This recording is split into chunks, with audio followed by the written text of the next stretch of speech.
Oh, How many rehearsals do you have for a Japanese concert? It depends on the event, but we do definitely we do a lot of rehearsals beforehand, and we'll do like before the shows. We go through it's called genepro, but it's a rehearsal where you do it exactly So basically just a dress rehearsal. The show exactly how it's done, and you probably need to do that 2 or 3 times. Bloody hell. So when you perform a concert, you're not just performing it once, you're performing it like 4 times. Exactly. In secret, most of it. When it's a big it's only the last time that counts. Fucking hell. Going back like a million topics, going back to because I'm really intrigued about the whole anime opening, process. How do you? So if I'm complete start to finish, how do you get the call where you're like, hey, there's a show, it needs an opening. How does that all go? And then how does the process go? You write it, I just want to know everything about it. Because I feel like we haven't actually talked about the process, and it'd be a waste not to. Yeah. I think it depends on the artist, but if you're signed with an anime-based label, then there are a lot of tie-ups that need artists. Right. So they're always looking for it, and it depends if you are the one that sort of offers or they offer for you.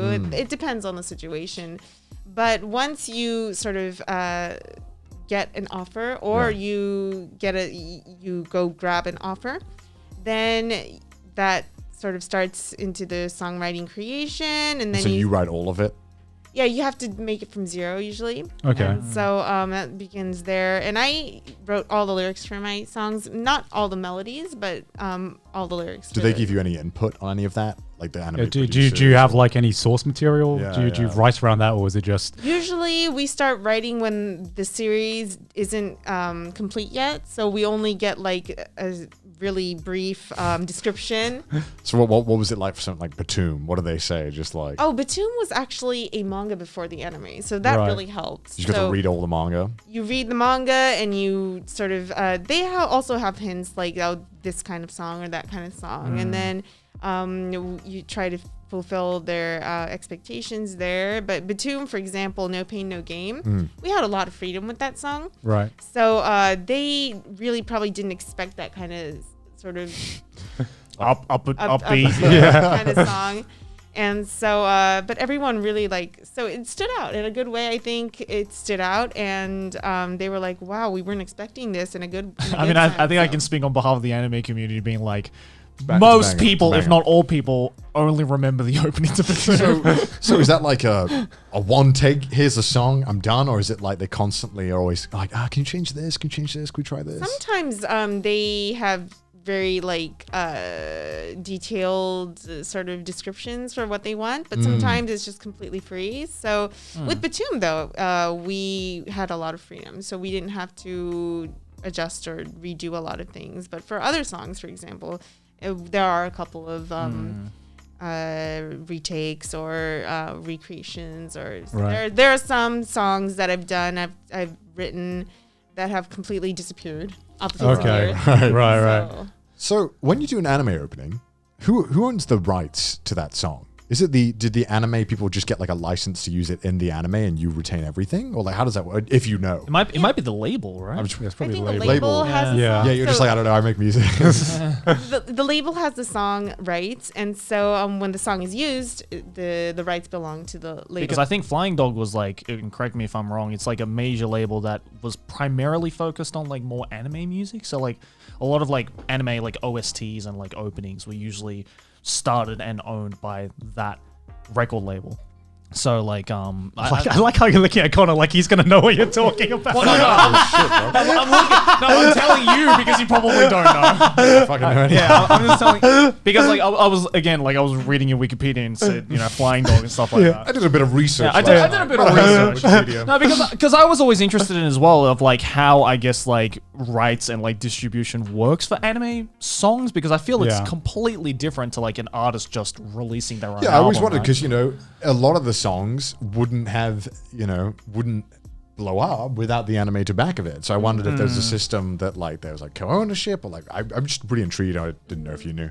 Yeah, it's very complicated. Like the rights thing is just It just sounds like a intricate. nightmare. Yeah. Just, It is 'cause a I've nightmare. always had issues, like YouTube issues with like rights, and it's always a mess. Like, Yeah. you know, in Japan, everything about the rights is huge. You know, like Yup. you can't say Yeah. certain stuff on TV. Yeah.